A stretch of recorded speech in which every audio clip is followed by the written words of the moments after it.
Subscribe करें और bell दबाएं ताकि कोई खबर रह न जाए।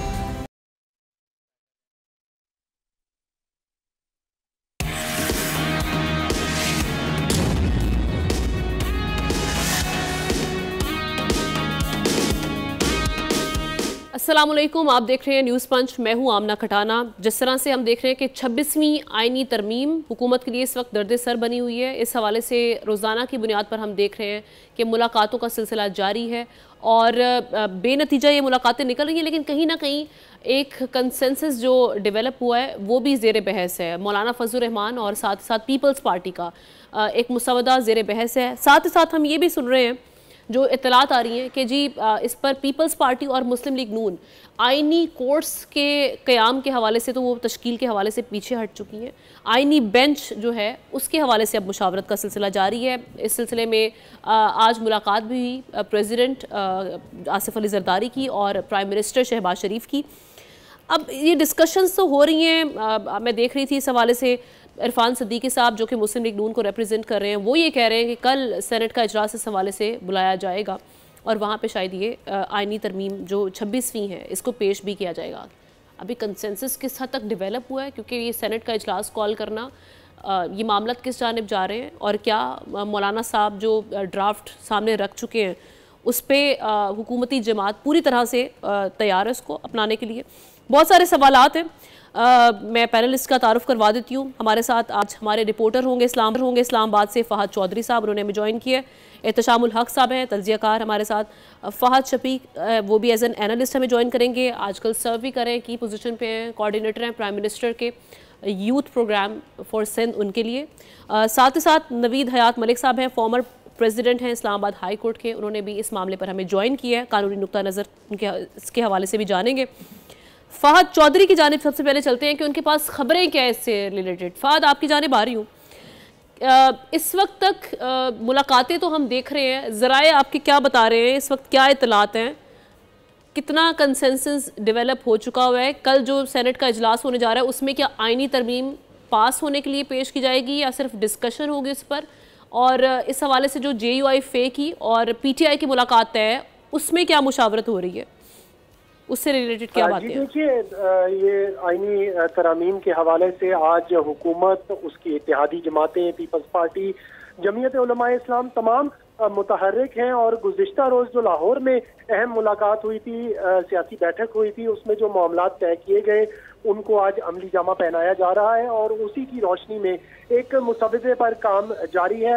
आज बड़ा ब्रेक थ्रू ये है, ज़राए का दावा है कि हुकूमत और पीपल्स पार्टी मौलाना फजल रहमान के आइनी बेंचेस की तश्कील के मुतालबे पर, तजवीज़ पर मुत्तफिक हो गए हैं और इसी हवाले से अब एक मुश्तरका मुसवदे पर काम शुरू कर दिया गया है। वज़ीर कानून आज़म नज़ीर तारड़ नए मुसवदे की तश्कील पर काम कर रहे हैं। इसके अलावा दीगर इत्तेहादी जमातों के अरकान और रहनुमा भी मुतहर्रिक हैं और ये तय पा गया है, तकरीबन 80% जो है मामलात पर इत्तफाक़ी राय हो गया है। सेनेटर इरफान सिद्दीकी ने भी इस बात की तस्दीक की और उन्होंने ये भी इम्कान जाहिर किया कि कल सेनेट में हो सकता है कि ये बिल कानून साजी के लिए पेश कर दिया जाए और तय ये पाया है कि सुप्रीम कोर्ट के 5 या 9 इसमें से मैं चाहूंगी चीदा निकात जिन पे इस वक्त कंसेंसस आप समझ रहे हैं कि डेवलप हो चुका हुआ है, जो कि हम कह सकते हैं कि हाँ जी 100% इस पे कंसेंसस है। कुछ मामला जिन पे अटके हुए हैं वो कौन से मामला हैं और जिन पे हुआ है कंसेंसस, मैं चाहूंगी आप वो भी सामने रखें ताकि हम इस पे तज्जिया लें। फिर है कि कल इम्कान है कि इस हवाले से कुछ पेशरफ्त हो। वफाकी काबीना में पहले ये आइनी तरमीम का मुसवदा लाया जाएगा, मंजूरी के बाद सेनेट में इसको पेश किया जाएगा। जी ठीक है। मैं बढ़ूंगी अपने एहतशामुल हक साहब तज्जियाकार की जानिब। सर, कंसेंसस डेवलप होने की आपके पास भी इतलात होंगी कि कुछ चीज़ों पे हो चुका हुआ है। साथ ही साथ ये भी कहा जा रहा है कि अभी भी कुछ मामलात हैं जिन पे मौलाना साहब अटके हुए हैं। एक तो वो मामलात सामने रखिएगा, दूसरा ये जो अभी हम देख रहे हैं कि इस तरमीम को लेकर अभी से ही मामलात जो PTI बता रही है जी एब्डक्शन शुरू हो चुकी हैं, उनके MNAs गायब हैं, ये क्या सिचुएशन बन रही है? इस तरीके से क्या पास करवाई जाएंगी और उसके बाद फिर रेपरकशंस क्या होंगे इसके? देखिए, अब्डक्शन से तो मुझे पहले मोहसिन रांझा साहब जो कि MLN के हम ना, उनका स्टेटमेंट याद आ रहा है। ऑन रिकॉर्ड TV पे कल कह रहे थे उन्होंने कहा, किसी ने यही सवाल किया कि जी हमारे बंदों को गायब किया जा रहा है, तो उन्होंने कहा जी गायब किया जा रहा है तो ये तो पीटीआई का कसूर है ना कि अपने बंदों को संभाल नहीं पा रहे। चलें इसको तो छोड़ देते हैं, ये तो हमारे मुल्क में तो मेरा ख्याल है जब से बना है यही चीज़ें हो रही हैं। अब अहम बात इस वक्त यही है कि जी जो बड़े दावे किए गए थे, और आपने देखा 2 अटैम्प्ट पहले हुकूमत कर चुकी है इस 26वीं आइनी तरमीम के हवाले से कि जी आइनी कोर्ट बननी है कम वक्त में। लेकिन आपने देखा कि आज भी खबरें थी कि काबीना का इजलास बुलाया गया है और कहा जा रहा था जी कंसेंसस हो जाएगा, वो ऑलमोस्ट हो चुका है। काबीना का इजलास आपने देखा मुलतवी किया गया, उसके बाद कहा गया कि जी काबीना के इजलास की मंजूरी के बाद इसको पार्लियामेंट में, जिसका इजलास आपने देखा दोनों हाउसेस का बुलाया हुआ है, लेकिन साथ ही कह दिया गया, बता दिया गया कि जी ये एजेंडे में ये चीज़ है ही नहीं आनी तरमीम वाला मामला। तो इसको सामने रखते हुए तो आमना बज़ाहिर तो लगता है कि दावा बड़ा है, लेकिन शायद नंबर गेम जो 222 की बात हो रही है कौमी असम्बली में और 64 की बात हो रही है सेनेट में, वो बावजूद इस बात के कि अगर कुछ लोग इधर से उधर भी किए जा रहे हैं, मौलाना के बंदे भी मिला लिए जाएं, तो शायद थोड़ी सी दिक्कत आ रही है। अगरचे दावा बड़ा यही है कि जी हमने सब कुछ कर लिया। अब सवाल 2 बड़े हैं। एक तो बात यह है कि जी 26वीं आइनी तरमीम, ये तो मुझे पता है आमना और आपको भी पता है कि गवर्नमेंट की सर्वाइवल और बका का मसला है कि इन्होंने इसको करवा के छोड़ना है। और आप मत भूलिएगा, एक से ज़्यादा दफ़ा आसिफ ख्वाजा आसिफ साहब बयान दे चुके हैं कि जी हमारे खदशात नहीं हैं, हमें यकीन है कि ये मंसूर अली शाह साहब जब आएंगे, नया सेटअप आएगा तो ये नए इंतखाबात की कहानी खुलेगी और फिर मामला उलट दिया जाएगा। बिल्कुल ऐसे। तो जाहिर सी बात है वो इसके लिए तैयार नहीं है, इसलिए ये कहा जा रहा है कि जी नहीं, अब जिस अंदाज से चीज़ें आगे चल रही हैं इसको मंतकी अंजाम तक हमने पहुँचाना है। अब देखिए हम ना, एक बात तो यह है कि अब 26वीं आइनी तरमीम के हवाले से जहाँ हमने देखा कि कॉम्प्रोमाइज़ हुकूमत भी कर रही है, बेंच पे आ गई है बजाय कोर्ट के, और इसी तरह कहा जा रहा है कि जी आर्टिकल 8 जो बुनियादी हकूक़ है उसको नहीं छेड़ेंगे, लेकिन 175 को ज़रूर छेड़ा जाएगा। वो है आर्टिकल 175 जिसमें इख्तियारात दिए गए थे 19वीं तरमीम के ज़रिए, जिसमें ये जो आपने देखा पार्लियामेंट का रोल ख़त्म हो गया था। पार्लिमानी कमेटी जो सजेस्ट करती थी, जो तय करती थी कि जी कौन कौन जजेस किस तरह बनेंगे, उसको ख़त्म कर दिया था इफ्तिखार चौधरी साहब ने। बल्कि कहा जाता है कि 18वीं तरमीम मंजूर होने के बाद अंगूठा रखवा के 19वीं तरमीम करवाई गई थी। तो ये 19वीं तरमीम में से कोई कहा जा रहा है 80-90% चीज़ें निकाल दी जाएंगी। और ये अगर बेंच भी बन जाता है, आइनी बेंच भी बन जाता है, तो आमना जुडिशल कमीशन के ज़रिए वो इस तरह चीज़ें तय कर रहे हैं कि सुप्रीम कोर्ट का रोल नहीं होगा, ये एक सेपरेट अदालत हो जाएगी। उस तरह तो नहीं होगी जिस तरह पहले है। यानी आप कह रहे हैं बेंच बनने से भी कोई खास फर्क नहीं पड़ेगा, और इस पे पीटीआई को एतराज़ात बेंच बनने पर भी हो सकते हैं, कॉन्स्टिट्यूशनल बेंच अगर बनता है। देखिए हमने ये बड़ी इंटरेस्टिंग आपने सवाल कर दिया। देखिए इस हवाले से जिस तरह आपने देखा गौर खान साहब भी और आमिर डोगर भी मुसलसल इनमें शिरकत कर रहे हैं, इस जो कमेटी है खुशी शाहज़ावली में, और मुशावरत के अमल में जारी हैं। और गौर खान का स्टेटमेंट भी आज इस लिहाज से अच्छा है कि हमें यकीन है कि चीज़ें इस अंदाज से तय की जाएंगी कि सबको लोग साथ लेके चलेंगे। सारा भरोसा उनका है इनके ऊपर। मौलाना फजल रहमान साहब की आमना जो गेम इस वक्त बनी है, वो चाहते हैं कि जी मेरा नाम, वाकई उनकी गुड्डी चढ़ी है, सेंटर स्टेज पे हुए हैं, बहुत रेलेवेंट है, तो ज़ाहिर है वो चाहेंगे कि ये किसी हद तक इनके भी जो है ना इनकी बातें मान ली जाएँ, ताकि ये कंसेंसस के साथ, इत्तफाक राय के साथ इसको कर लिया जाए। लेकिन आमना इतनी आसानी से चीज़ें होती नज़र नहीं आ रही। जहाँ मेरी इत्तलात ये है कि जी आइनी बेंच पे कुछ एतराज़ात इस्टेब्लिशमेंट को भी है। इस्टेब्लिशमेंट कहा जा रहा है कि फ़रोग नसीम साहब जो है ना, मेरी इत्तला ये है कि वो जो है ना लॉ मिनिस्टर पहले जो रहे हैं, मुसलसल वो उनको अपना मशवरा दे रहे हैं। वहाँ से खबरें जो आती हैं कि नहीं भाई ये तो कोर्ट ही बननी चाहिए, बाकायदा बेंच नहीं होना चाहिए।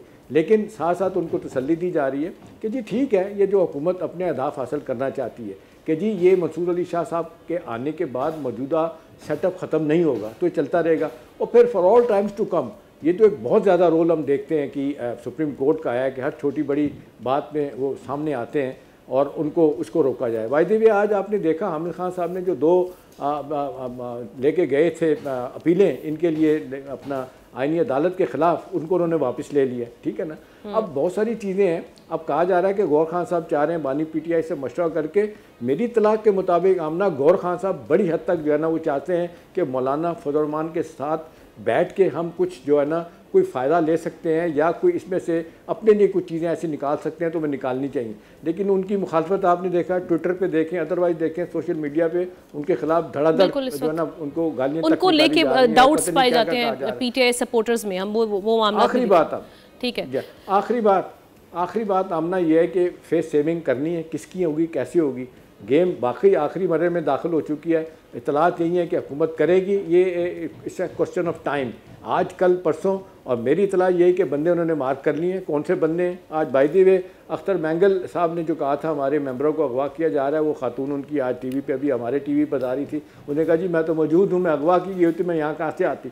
तो ये है कि कुछ लोगों को विलिंगली, अब वैसे तो पीटीआई कहती है जी करोड़ करोड़ रुपया, अरब रुपया ऑफर किया जा रहा है, ये तो हमें नहीं पता, लेकिन पाकिस्तान की तारीख हमने बताती है कि इस खेल में सब कुछ होता है। अब सवाल ये है कि ये सब कुछ करने के बाद आपके लिए, मेरे लिए, आम आदमी के लिए जो दावा है कि जी उनके केसेस सुने जाएंगे और उनको आसानी दी जाएगी, ये होता है नहीं होता, ये $1 मिलियन को। ठीक है नवीद साहब, आपकी जानिब आती हूँ, फिर मैं फहाद शफीक साहब चूँकि गवर्नमेंट को भी रिप्रेजेंट कर रहे हैं, उनसे भी ज़रा इस पर टेक लेंगे कि कितनी तैयारी है, किस हद तक कंसेंसस हुआ है। लेकिन मैं पहले आपकी जानिब आऊँगी, पहले हम रिजर्वेशन रख लें इस हवाले से कि क्या मामला पाए जा रहे हैं।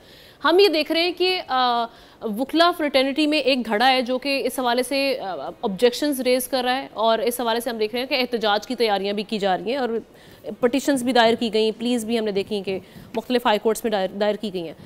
आप ये जो 26वीं आईनी तरमीम को लेकर एक बहस छिड़ी हुई है, आप उस धड़े को सपोर्ट कर रहे हैं जो कि ये 26वीं आईनी तरमीम के ख़िलाफ़ एक मामला को लेकर चल रहा है, या कहा जा रहा है उनकी जानिब से थ्रेट भी किया जा रहा है कि अगर ये आती है तो इस सिलसिले में हम एक मूवमेंट होगी, वकला तहरीक का आगाज़ किया जाएगा, या फिर आप समझते हैं कि 26वीं आईनी तरमीम इसको बिला वजह का एक वो इतना बना दिया गया कंट्रोवर्शियल मामला? ठीक है, पहले तो मैं ये जानना चाहूँगी इस पर आपका टेक। बहुत शुक्रिया जी। देखिए, सबसे पहली बात तो ये है कि जो लॉयर कम्युनिटी है, इनका आज से नहीं 2007 से बल्कि उससे पहले का भी ये मुतालबा था कि इस मुल्क में जो है जुडिशल रिफॉर्म्स होनी चाहिए, ताकि जो अदलिया में एक सियासत का अंसर नज़र आता है, या ये बहुत सारी गवर्नमेंट्स को चलता किया जाता है, या कोई मार्शल लॉ आता है तो उसको वैलिडेट कर दिया जाता है, या कोई आमर आता है तो उसको आइन में अमेंडमेंट करने का इख्तियार दे दिया जाता है। और बहुत सारे कितने फैसले हैं जो है 109 में भुट्टो को फांसी चढ़ा दिया जाता है। तो इस तरह की बहुत सारी ऐसी चीज़ें हैं जो कि हमारे कोई माजी में होती हैं और कोई शानदार माजी हमारा नहीं रहा। तो लिहाजा इस बात की तो जो आम जो लॉयर्स हैं उनका तो यही जो है मौक़िफ़ है कि इस मुल्क में जुडिशल रिफॉर्म्स होनी चाहिए। फिर हमारे लॉयर कम्युनिटी में कुछ लॉयर्स हैं जिनका पॉलिटिकल पार्टी से ताल्लुक़ है। ऑफ कोर्स वो ज़ाहिरी बात है अपनी पार्टीज़ का जो मौक़िफ़ है उसको बयान करते हैं, लेकिन मैं नहीं ये समझता कि इस वक्त कोई ऐसी तहरीक नज़र आ रही है कि तमाम लॉयर्स कम्युनिटी जो है वो इस 26वीं आईनी तरमीम के ख़िलाफ़ निकले। बहुत सारे वकला इसके हक़ में हैं, पाकिस्तान बार काउंसिल ने अपनी सजेशंस दी हैं, उनको भी माना गया है। हमारा मौक़िफ़ ये है कि जो सुप्रीम कोर्ट में जो लोगों के मुकदमात हैं, जो असल स्टेक होल्डर्स हैं, जो लिटिगेंट्स हैं, जिनके साल हर साल मुकदमात नहीं लगते, उनके लिए बेहतरी होनी चाहिए। और ये जो पॉलिटिकल मैटर्स हैं इनके लिए चाहे उसको आईनी अदालत का नाम दें, चाहे उसे सियासी अदालत का नाम दें, चाहे सुप्रीम कोर्ट के अंदर बेंच बना दें, चाहे अलग अदालत बना दें, लेकिन उसका कुछ सेटअप ऐसा ज़रूर बना दें कि उधर केसेस चलने से आम आदमी की जो लिटिगेंट है, जो उनके मुकदमात हैं, उन पर असर न पड़े, और जो अदलिया है वो आम आदमी को इंसाफ फ्राहम करती रहे। तो लिहाजा ज़्यादातर लोग जो है, जो लॉयर्स हैं, वो तो इस हक़ में हैं कि इस तरह की जुडिशल रिफॉर्म्स होनी चाहिए। हाँ, जहाँ पे कोई ऐसी आईनी अमेंडमेंट हुई जिससे लॉयर्स कम्युनिटी ने ये महसूस किया कि इस मुल्क में कोई आइन की शक्ल तब्दील करने की कोशिश की जा रही है, या ये शिक जो है वो रूल ऑफ लॉ के खिलाफ है, और तो वो कौन सी शिक है अभी जो प्रपोज्ड हमारे सामने ड्राफ्ट आया है? देखिए अभी तक मैं पहले भी ये कहता हूँ कि हम बहुत सारी बहस करते रहते हैं, लेकिन एक दिन हम एक शिक पे बहस करते हैं, अगले दिन पता लगता है वो शिक है ही नहीं। तो लेट द फाइनल ड्राफ्ट कम, जब फाइनल ड्राफ्ट आ जाएगा तो उसके बाद हम इस पे प्रॉपर आर्ग्यू कर सकते हैं। मसला ये है ना कि फाइनल ड्राफ्ट अभी तक सामने नहीं आया, ठीक है ना जी। तो ये मैं ये समझता हूँ ये भी खुशाइन बात है। देखिए, जब आप आइन में तरमीम करने जा रहे हैं तो आप जो तमाम पॉलिटिकल पार्टी से कंसेंसस के साथ लाना चाह रहे हैं, ये बहुत अच्छी बात है। लिहाजा तमाम पार्टीज अपनी सजेशंस दे रही हैं, मौलाना फजल रहमान साहब दे रहे हैं, पीटीआई भी अपने मौक़िफ़ दे रही है, सलमान अकरम राजा साहब भी इनके अगले दिन टीवी पे कह रहे थे कि अगर आईनी अदालत हो जाएगा तमाम जमातों पर, आप समझ रहे हैं कि आप ये आइडियल जो सिचुएशन एक पेश कर रहे हैं, ये आप ऐसा देख रहे हैं? मैं ये समझता हूँ होना चाहिए। हमें कई मामला होना चाहिए, ये सियासत को, ये तो हम सभी चाहेंगे कि देखें लेकिन होता हुआ देख रहे हैं, ये मैं जानना चाह रही हूँ।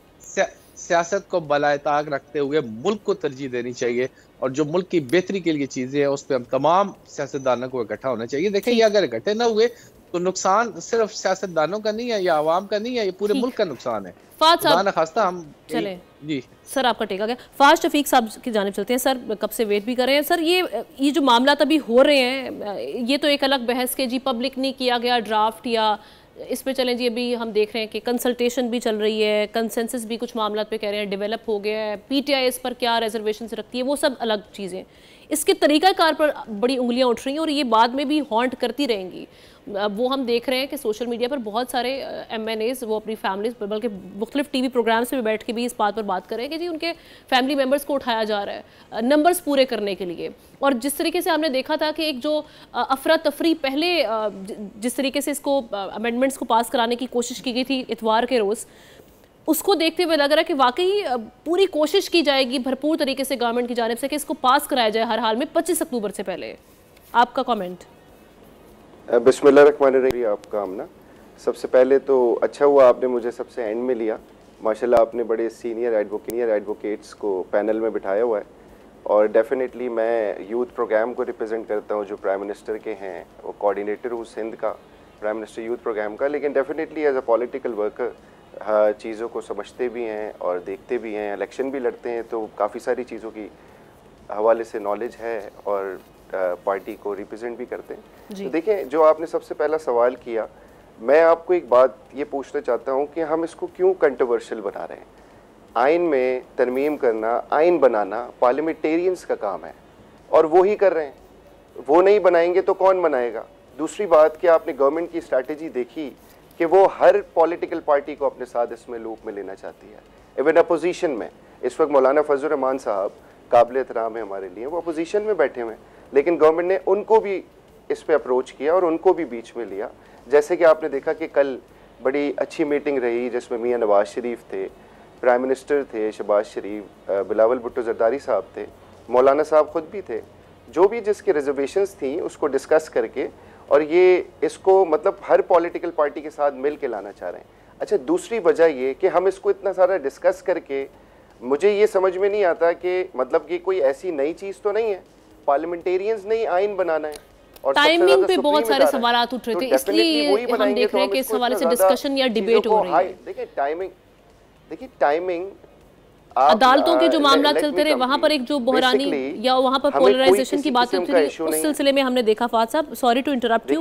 अदालतों के अंदर अदालतें हमारी बड़ी काबिल एहतराम है और आपके सामने है सिचुएशन कि अदालतों के अंदर कितने सालों से केसेस पेंडिंग है, कितने सालों से। ऐसी कितनी मिसालें आपके सामने भी आई हैं, मेरे सामने भी आई हैं कि 20 साल बाद 10 साल बाद एक बंदे को इंसाफ मिला कि वो बाइज्जत बरी हो गया। पेंडेंसी ऑफ केसेस की जो तादाद है वो ज्यादा है। आपको इससे रिलीफ मिलेगा जब आईनी अदालत बन जाएगी। लेट मी कंप्लीट आमना, मैं आपकी बात बिल्कुल सुनता हूँ। जब आईनी अदालत बन जाएगी तो डेफिनेटली वो सोमोटो के पॉलिटिकल केसेस और सारे केसेस देखें जो हमारी एपेक्स कोर्ट्स हैं, वो उसको जो क्रिमिनल और जितने भी और दूसरे केसेस हैं वो देखें, ताकि जितने केसेस पेंडिंग है हज़ारों की तादाद में, उनके ऊपर जल्द से जल्द, उनकी डेट्स नहीं मिलती, उनको हेयरिंग के लिए टाइम नहीं मिलता।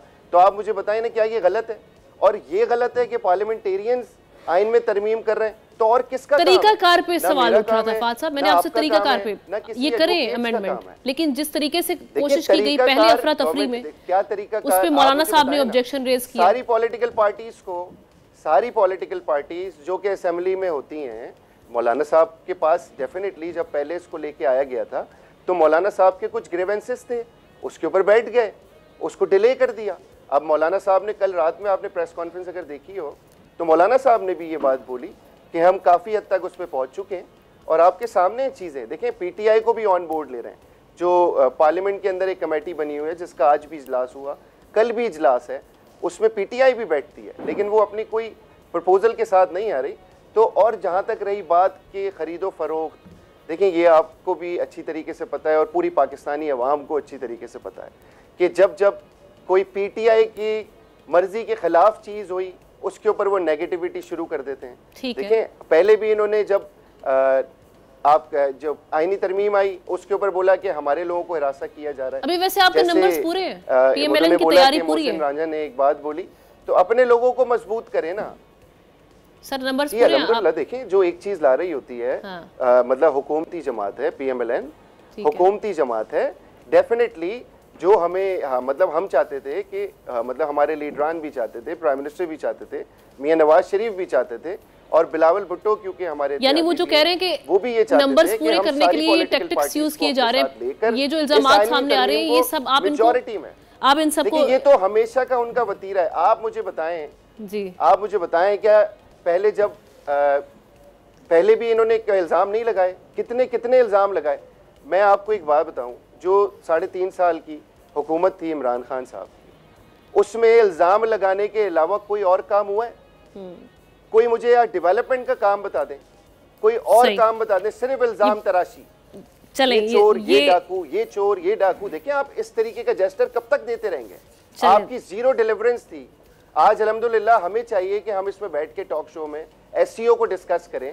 पाकिस्तान के लिए कितना फख्र की बात है कि 12 मुमालिक के हेड्स हमारे पास थे, ठीक है, हम उसको डिस्कस करें। पाकिस्तान आपका इस हवाले से तरफ जा रहा है, इन्फ्लेशन कम हो रहा है, थैंक यू चीजें बेहतरी की तरफ जा रही हैं और इनको मतलब पार्लियामेंटेरियंस को आप प्लीज करने दें आईनी तरमीम। चलें, आपका इस हवाले से पॉइंट आ चुका है, आपका शुक्रिया अदा करूंगी। फाहद शफीक साहब हमारे साथ थे, फाहद चौधरी साहब हमारे रिपोर्ट, नवीद हयात मलिक साहब कानूनी नुक्ता नज़र पे हमारे साथ है, एहतशाम साहब हमारे साथ ही रहेंगे। अगले टॉपिक पर बात करेंगे ब्रेक के बाद।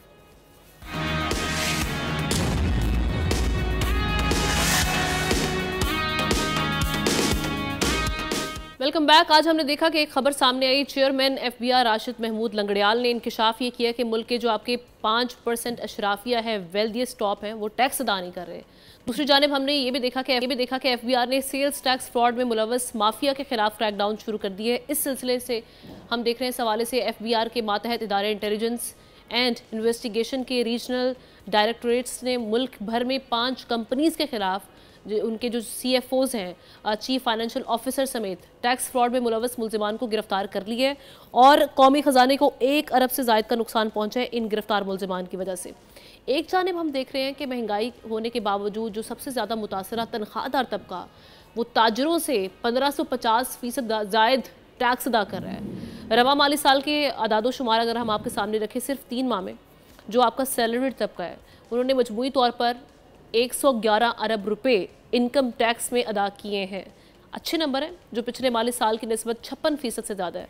अब सवाल ये कि सैलरीड तबका या आम आदमी तो टैक्स दे रहा है, लेकिन अशराफिया फिर बच कर जा रहे हैं, जिससे हम देख रहे हैं कि वो जो हदफ है टैक्स का वो पूरा नहीं हो पा रहा।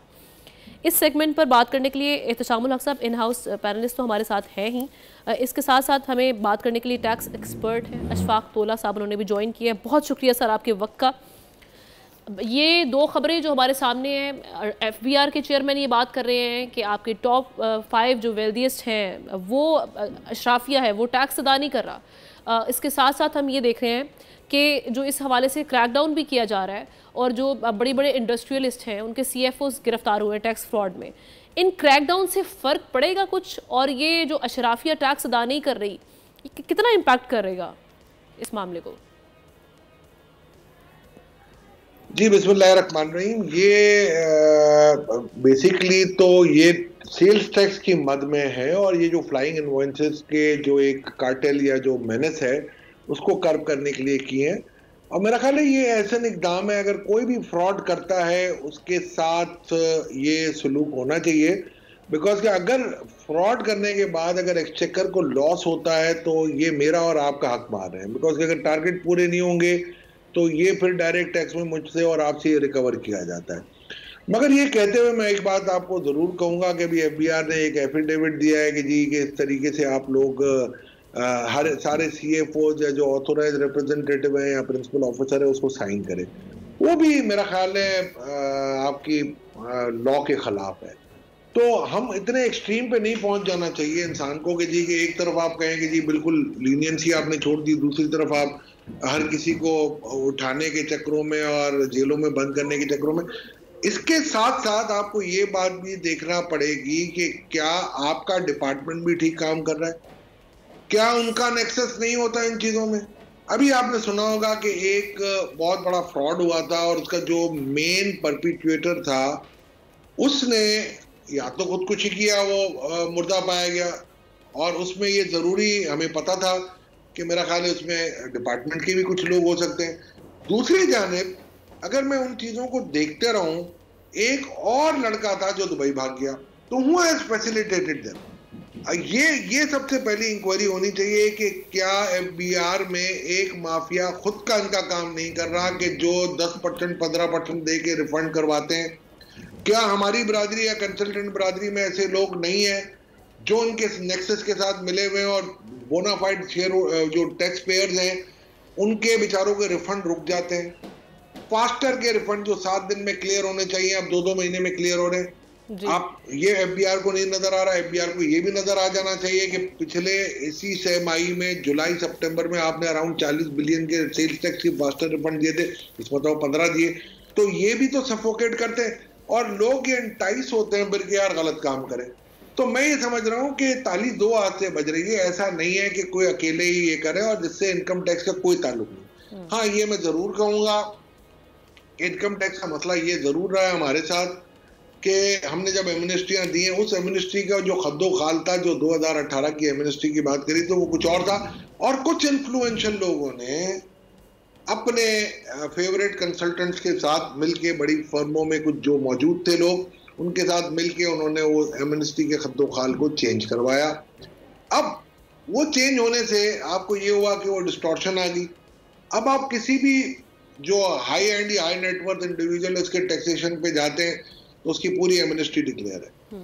अब ये प्रॉब्लम जरूर आ रहे हैं और इसको फिक्स करने के लिए हमने काफी इस पे काम किया था रिफॉर्म एंड रिसोर्स मोबिलाइजेशन में। आप उसकी रिपोर्ट को इम्प्लीमेंट कर दें, आपकी 70% प्रॉब्लम्स आपकी हल हो जाएंगी।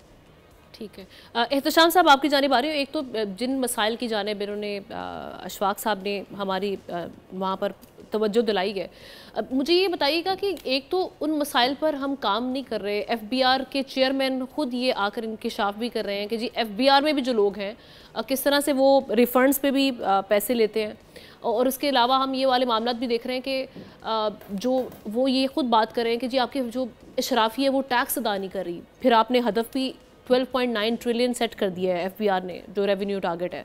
किस तरह से अचीव करेंगे जब हम इन मामलों पर काम नहीं करेंगे? और दूसरी चीज़ ये कि एफबीआर में खुद एक जो कहा जा रहा था, वज़ीर आज़म की भी ये स्टेटमेंट हमारे सामने मौजूद है कि जी एफबीआर में करप्शन है, उसको करप्शन से पाक करने की ज़रूरत है, तभी इकॉनमी जो है वो राइट ट्रैक की जानिब जाएगी। इस पर काम होगा आने वाले वक्तों में? अब ना इशफाक तौला साहब हमारे मेहरबान हैं और टैक्स के मामलात में तो बड़ी ज़बरदस्त ग्रिप है इनकी, और जो बातें दो उन्होंने की हैं बड़ा वज़न है। अब देखें ना, इनकम टैक्स में इतने इश्यूज़ नहीं हैं वहाँ पे, जहाँ पे हम देखते हैं कंपनी इंडिविजुअली को ओवर इन्वाइसिंग, अंडर इन्वाइसिंग कुछ कम ज़्यादा करते हैं, लेकिन ज़्यादा जो मसला है ना जिसको हम कहेंगे कि जी वो बहुत बड़े फ्रॉड होते हैं, मुझे तो ये कहूँगा वो आपके आते हैं सेल टैक्स में। यानी आप यहीं से शुरू हो जाएँ कि एक है कि दुकानदार, ये जो कहा जा रहा है 42-43 हज़ार जो है ना वो छोटे दुकानदार हैं, ट्रेडर्स हैं, इसके बाद बड़ी कंपनीज़ हैं। अभी आप मुझे बताएं कि अपना टैक्स तो आमना देने की बात बाद में आएगी, सेल टैक्स जो है ना वो जो कलेक्ट करते हैं on behalf of the government, वो हुकूमत को नहीं जाता, वो आप और मैं जो जाते हैं उनको रसीद दे देते हैं, छोटी मोटी जाली किस्म की, डबल रजिस्टर मेंटेन किए होते हैं, और एफबीआर होता रहता है कि जी अगर कोई रसीद नहीं देता, रसीद मांगे ना दे तो हमें बताएं। देखिए अब इसमें इतने ज़्यादा इश्यूज़ आ गए कि नहीं समझ आती कि इसको कैसे टैकल करेंगे। अब हुकूमत की ताजर दो स्कीम नाकाम हो जाती है, पॉइंट सेल वाला मामला वो नहीं चल पाता, तो फिर अभी आप बात कर रही हैं इशराफिया की जिसका जिक्र किया अशफाक साहब ने भी। अभी देखिए मेरा आपका फिगर नहीं, कई दफ़ा दोहरा चुके हैं, यूएनडीपी ने पहले कहा था, फिर उसके बाद IMF लेके चला, 17.2 बिलियन डॉलर सालाना अशराफिया हमारा कंसेशन लेती है। यानी बजाय इसके कि आपको टैक्स दें, टैक्स नहीं देते, टैक्सों में मज़ीद छूट लेके चले जाते हैं। अब ये बताएं इसको अगर इन टर्म्स ऑफ रुपी में 17 बिलियन डॉलर को आप लेके जाएं तो कहाँ से कहाँ चला जाएगा मामला। अब सवाल जो खड़े हो गए हैं वो यही है कि जी ये बात ठीक है, बड़े अफसोस से उन्होंने कहा लंगड़ियाल साहब ने कि जी हमारा जो टैक्स इकट्ठा होता है वो सारा डेट में चला जाता है, ये आपके पास ऑप्शन नहीं है। जाहिर सी बात है, मैं तो तोला साहब से भी पूछूंगा कि वो जो 4 मिलियन टैक्स पेयर आइडेंटिफाई हुए थे पिछले कई बरसों से, भी उनसे टैक्स क्यों नहीं लिया जा रहा। और फिर ये कि 350 इस वक्त ऑडिटर्स हमारे हैं 200 मजीद भर्ती किए जा रहे हैं। अच्छी बात है कि हुकूमत प्लान कर रही है कि जी नहीं, जो टैक्स चोरी करते हैं उनको नहीं छोड़ना, पकड़ना चाहिए। आप और मैं हम रोजाना तो बकरे की तरह कटते हैं, तनख्वाह आने से पहले बिल्कुल सैलरीड तबके में जो बोझ है जिस तरह से डाला जा रहा है, और IMF भी इस पे ऑन बोर्ड है। हम लोगों का जो टैक्स कटा है, बिल्कुल ठीक है। मैं आपके दर्द को बिल्कुल आपसे रिलेट कर पाऊंगी क्योंकि मैं भी उसी चीज़ से गुजरी। मैं अशफाक साहब को थोड़ा सा वक्त दूंगी। अशफाक साहब, ये जो अभी ये कार्रवाई हुई है, ये कितनी हौसला अफजा है एक आम आदमी के लिए? जी चले, बड़ों पर हाथ तो डाला जा रहा है एटलीस्ट। जिस तरह से हमने देखा कि बड़े इंडस्ट्रियलिस्ट, उनके ऊपर हाथ डाला गया। 5 लोग इस सिलसिले में गिरफ्तार हुए हैं जिन्होंने, मैंने पहले भी मेंशन किया कि 1 अरब जो है वो नुकसान पहुंचा है कौमी ख़जाने को, इनकी जो गिरफ्तार मुलजिमान इनकी वजह से। अब इन गिरफ्तारियों से कोई खौफ पैदा होगा एलीट्स में, और क्या हम देखेंगे कि आगे मामला बेहतर होंगे? देखिए, अशराफिया का भी कोई मसला नहीं है, आम आदमी का भी कोई मसला नहीं है। जो टैक्स रिटर्न आए हैं आम आदमियों के, वो प्रॉपर्टी के टैक्सों से बचने के लिए या गाड़ियां लेने के लिए या फॉरेन ट्रैवलिंग के लिए आते हैं, और वो जीरो फाइल कर देते हैं, कोई पूछने वाला नहीं होता। और इतने रिटर्न की ऑडिट कैपेसिटी FBI के पास मौजूद नहीं है, अनलेस कि आप आर्टिफिशियल इंटेलिजेंस के थ्रू या आप रिटर्न को मास्किंग के थ्रू, AI के थ्रू आप करेंगे। ये हमारी रिपोर्ट में लिखा हुआ था, और आपको ये जान के बड़ी ताज्जुब होगी कि ये इसमें मोस्ट ऑफ द रिटर्न जो आते हैं, इसमें किसी में 100 रुपए, किसी में 1000 रुपए टैक्स दिया होता, किसी में तो कुछ भी नहीं दिया होता। तो जीरो रिटर्न से बेहतर है ना रिटर्न होता कि आप इफेक्टिवली उनको देख सकें। दूसरी जानिब, जैसे मैंने आपको पहले भी कहा कि हमने एमनेस्टियां डिक्लेयर की। देखिए, उस ओरिजिनल एमनेस्टी के खद्दो खाल में ये था कि जिनके पास फॉरेन एसेट्स, हमने OECD के एग्रीमेंट साइन किए थे 2015 में, और 17 में हमारा इन्फोर्स होना था। अब उसी वक्त जब हम एमनेस्टी लाने वाले थे, या 16 में किया और 18 में होने वाला था, we were the original signatory और 104 कंट्री थे, मेरा ख्याल है 16 में हमने किया था, और ये 18 से हमें इंफॉर्मेशन आनी थी। अब उस वक्त जब एमनेस्टी आई, तो ये मैं आपको वसूख के साथ कह सकता हूँ, उस एमनेस्टी में ये था कि जिसके पास फॉरेन लिक्विड एसेट्स हैं उन्होंने पाकिस्तान में रिपैट्रिएट करने हैं, जिनके पास पोर्टफोलियोज हैं या लॉन्ग टर्म थोड़े से एसेट हैं जैसे इंश्योरेंस पॉलिसी वगैरह होते हैं, उनको एक टाइम पीरियड दिया जाना था कि 3 साल में आप ग्रेजुअली लेके आए। और जिनकी प्रॉपर्टीज थी, हमने कहा उनको आप बाहर रहने दें, हमें कोई सरोकार नहीं है।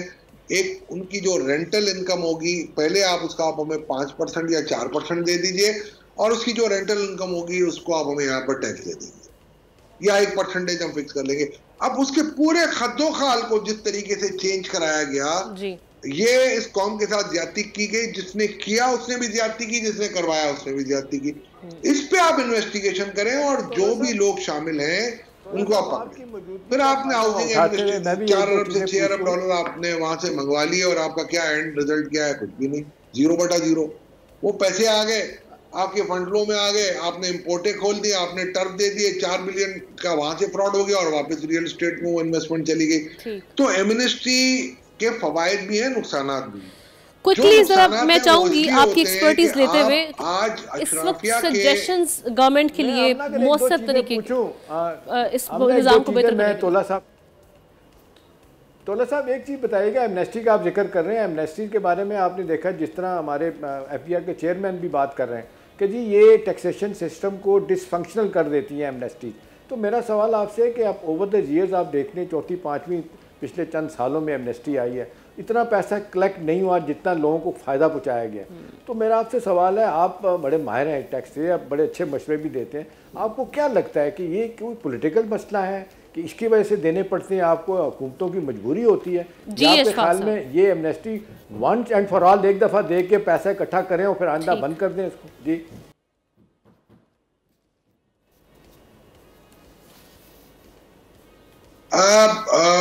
अगर आप आमना देखेंगी तो हमारे पास एक रिपोर्ट बनी हुई है, एहतिशाम साहब भी बैठे हुए हैं आपके साथ, रिफॉर्म एंड रिसोर्स मोबिलाइजेशन की। उसमें 21 नए एवेन्यूज हमने दिए हैं जिसके तहत आप नए टैक्सेस, डायरेक्ट टैक्सेस ले सकते हैं। उसमें से 3-4 अभी इन्होंने पिछले बजट में इंप्लीमेंट किए। ये मैं इससे पिछले बजट पे मैंने दी थी, उसकी बात करता हूँ ऑफिशियली एज चेयरमैन RRMC के तौर पे मैंने ये दी थी, मेरे साथ पूरी 100 प्रोफेशनल्स की टीम थी।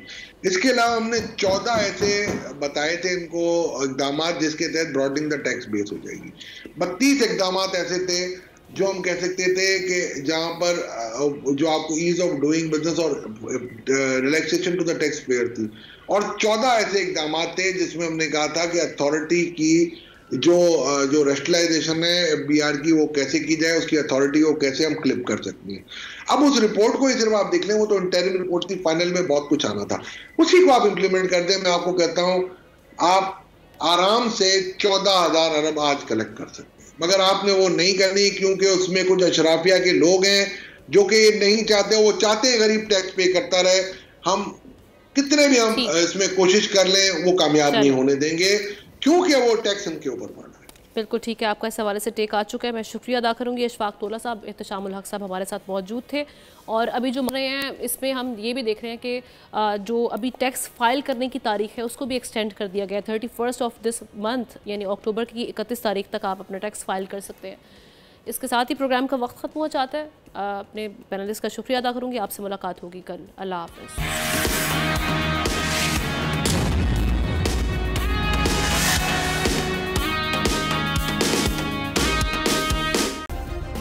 सब्सक्राइब करें और बेल दबाएं ताकि कोई खबर रह न जाए।